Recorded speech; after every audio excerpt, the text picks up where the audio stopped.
السلام علیکم ورحمۃ اللہ وبرکاتہ۔ محترم ناظرین، محترم سامعین، آپ دیکھ رہے ہیں اسلامک معاشرہ یوٹیوب چینل۔ بچوں کے اچھے اور بہتر نام کے تعلق سے بہت ساری کلپ ہمارے چینل پر موجود ہے۔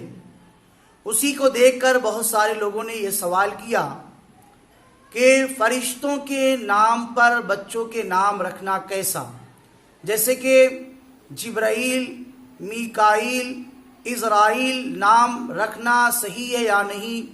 آئیے اس کا جواب سنتے ہیں۔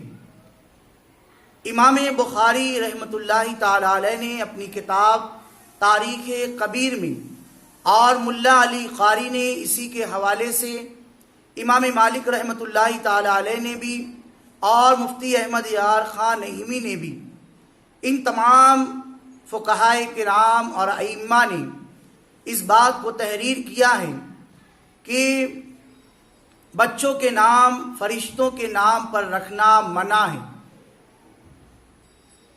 عزرائیل، جبرائیل، میکائیل نام نہیں رکھنا چاہیے، بلکہ حدیث مبارکہ میں کہ اللہ کے رسول صلی اللہ علیہ وسلم نے ارشاد فرمایا کہ اپنے بچوں کے نام انبیاء کرام کے نام پر رکھو، فرشتوں کے نام پر نہ رکھو۔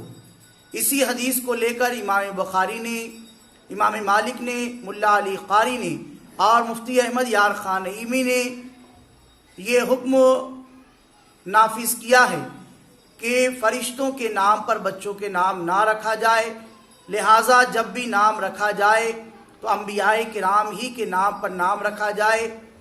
اسماعیل، ابراہیم، ادریس، یعقوب، یوسف، سلیمان، اس طرح کے مقدس ترین نام رکھے جائیں۔ ان کے اثرات بچوں پر مرتب ہوگے، لیکن فرشتوں کے نام رکھنے سے منع کیا گیا ہے۔ باقی تفصیل ڈسکرپشن میں حوالے کے ساتھ عبارت بھی موجود ہے اور پورا اردو میں موجود ہے۔ واٹس ایپ نمبر بھی ہے، اس پر بھی آپ ہمیں میسج کر کے مزید معلومات حاصل کر سکتے ہیں۔ باقی اس ویڈیو کو لائک کریں، شیئر کریں اور کامنٹ بھی کریں، اور ہمارے چینل کو سبسکرائب ضرور کریں۔